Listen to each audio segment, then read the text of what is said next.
Salve omnes, and welcome back to the channel.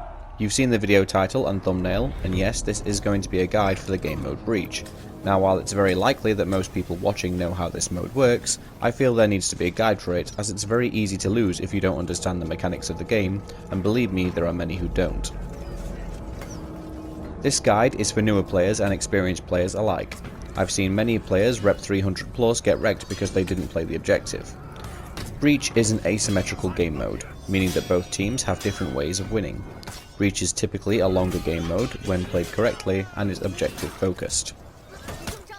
The video will be split into sections and I will cover a variety of topics, including win conditions, mechanics exclusive to Breach, the units you will find in Breach, respawns and Renown, and a general section on the end covering tips and advice. This will be a relatively long video, but I'll do my best to be clear and explain things as best I can. There will be some timestamps in the description for if you're looking for anything specific. Let's begin with a brief overview and the win conditions for each team.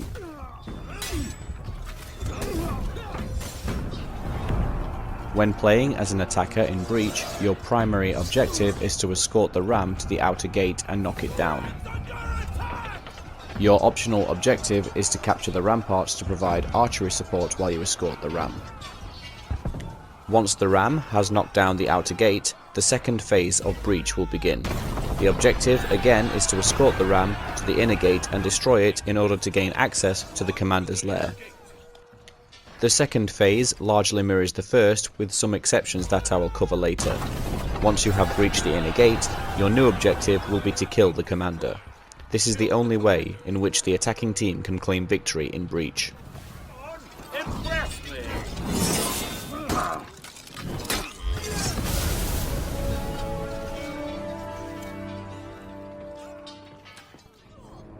Defenders, naturally, must prevent the attackers from breaching the gates and killing the commander.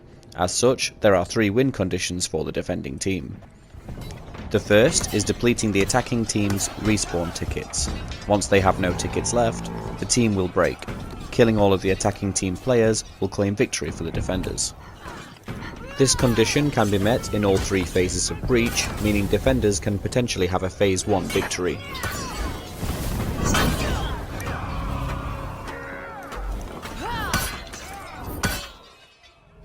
The next win condition is the destruction of the ram.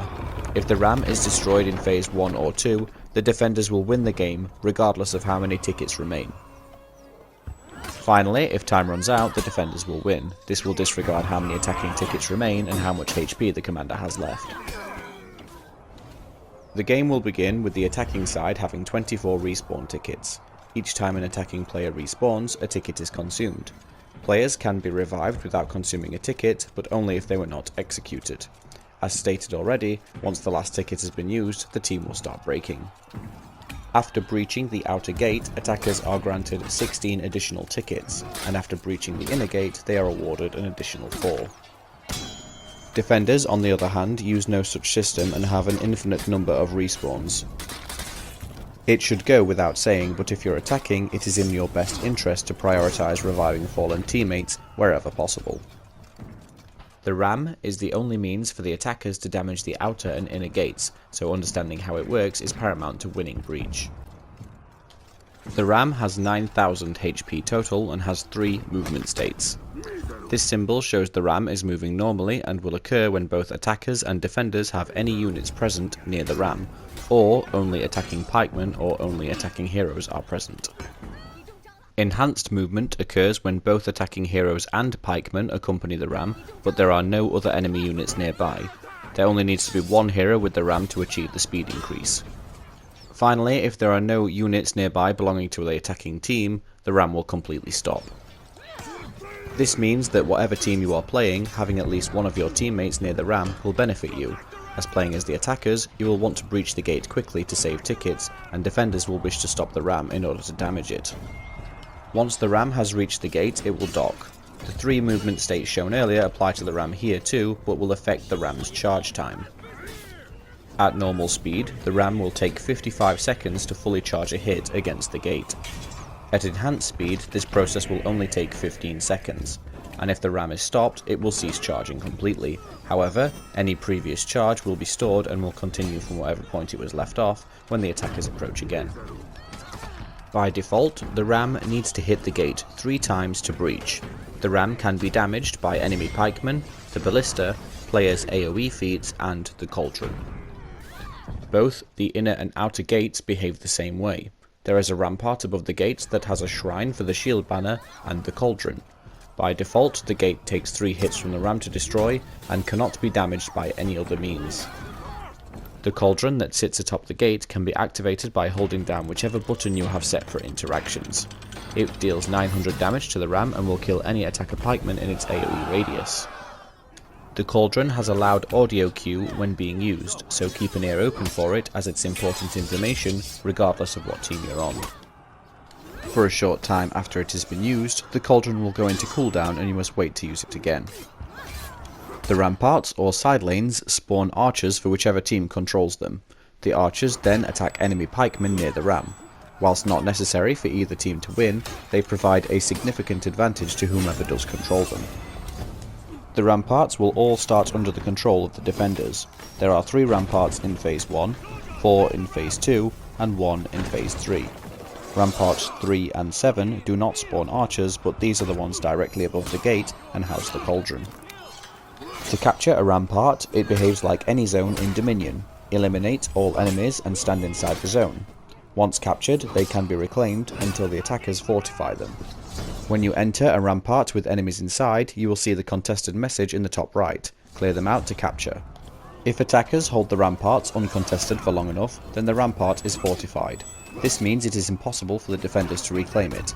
If only attacker archers, pikemen and officers are in the rampart uncontested, it will fortify at a slow speed. If there is an attacker hero inside along with attacker archers, pikemen and officers, it will be fortified significantly quicker. Once fortified, the number on the rampart will display a padlock symbol showing it cannot be reclaimed. All ramparts must be captured and fortified in numerical order. The shield banner is very similar to the tribute offerings and can be used by either side. Attackers place it into the back of the ram to give it a 1200 HP shield. If placed into the altar above the gate by defenders, the gate will be able to withstand 1 more hit from the ram. The banner can be found in all 3 maps during both phases 1 and 2. It spawns 3 minutes after the start of a phase and respawns 4 minutes after it has been used. Both sides can stack the banner twice, and whilst carrying the banner, your movement speed will be reduced. You will also be revealed to all players on the map as an aura will highlight you in your team's respective colour. You cannot willingly drop the banner once it has been picked up, but you will be forced to drop it if hit by enemy attacks, bashes, guard breaks and feats. The healing zone appears during all 3 phases on breach and can be used by either team.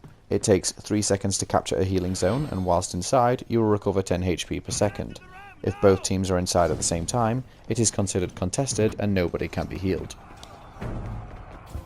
There are 3 types of boosts that can be picked up in breach. The sword buff increases your attack damage against other heroes and against enemy pikemen. The shield buff gives you an overshield to the value of 50% of your maximum HP, and the speed buff increases your movement speed significantly and can be used to offset the movement penalty while carrying the shield banner. The buffs can be found in all 3 phases on all maps with some minor exceptions. The speed buff will not appear in phase 3 of any map, for example. The boosts spawn into the map 45 seconds after a phase begins and respawns 3 minutes after being used. The Ballista appears in all 3 phases of each map with the exception of phase 1 on Kazan Castle.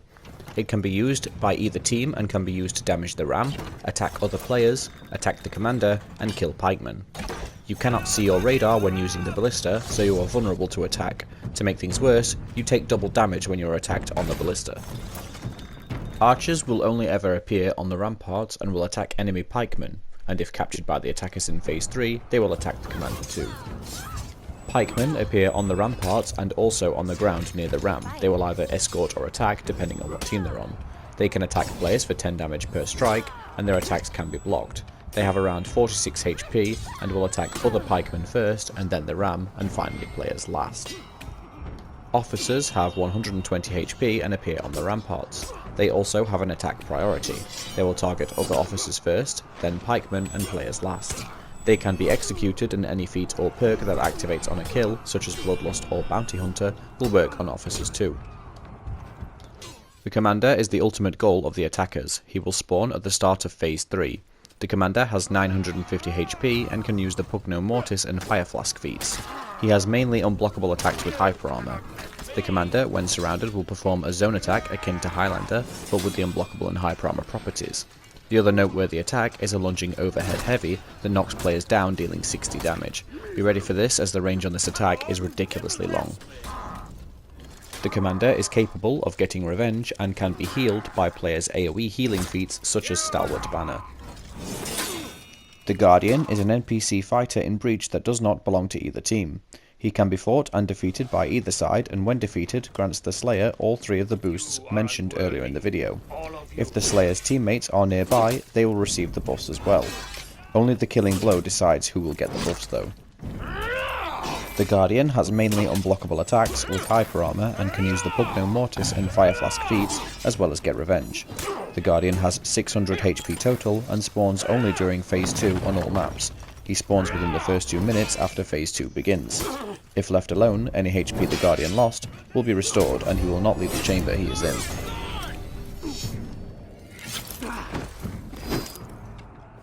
Respawn timers in Breach are directly tied to your Renown level.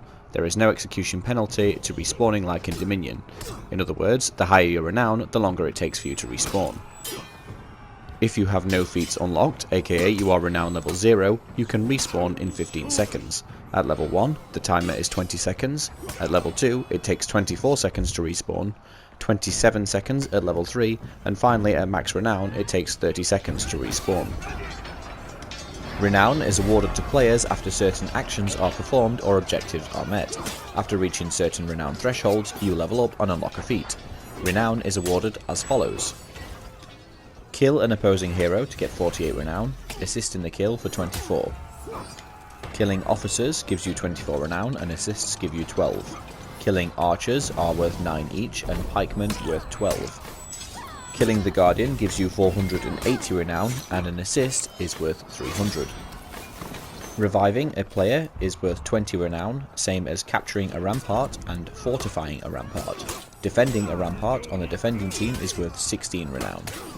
Damaging the ram with the Cauldron is worth 20 Renown, and finally using the shield banner is worth 50.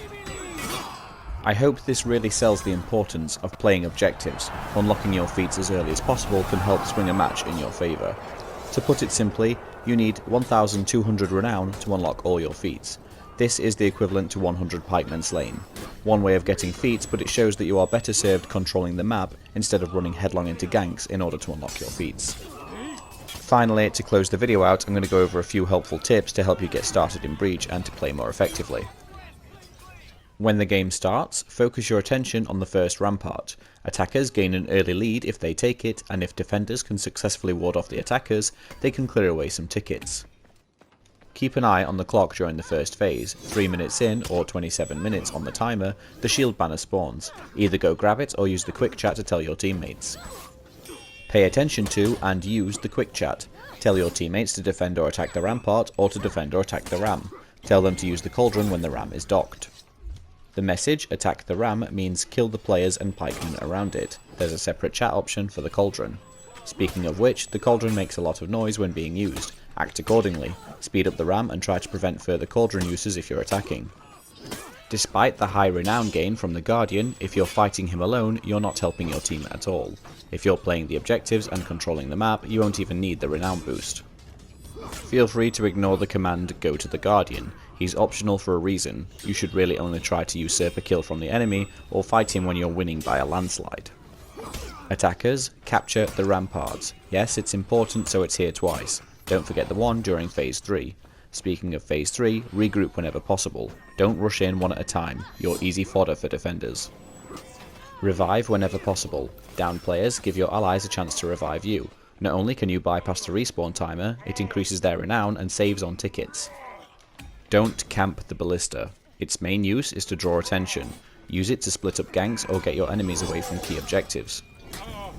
Don't run into a gank, unless you're For Honor. That's kind of his thing. When you see your allies get ganked, consider leaving them to die. Seriously, while they're stalling, you can be controlling the map and gaining the advantage. Pay attention to the top right corner of the screen. This displays the condition of both the ram and the gate as well as the commander. It also shows the distance between the ram and the gate and what speed the ram is going. Defenders, try to damage the ram as much as possible. The ram will heal after it passes through the inner gate, but if your enemies are strong fighters, the ram is another avenue to victory. Finally, don't rage quit. All you do is ruin a game for your teammates and you gain nothing by doing it. Defeat is just a learning opportunity.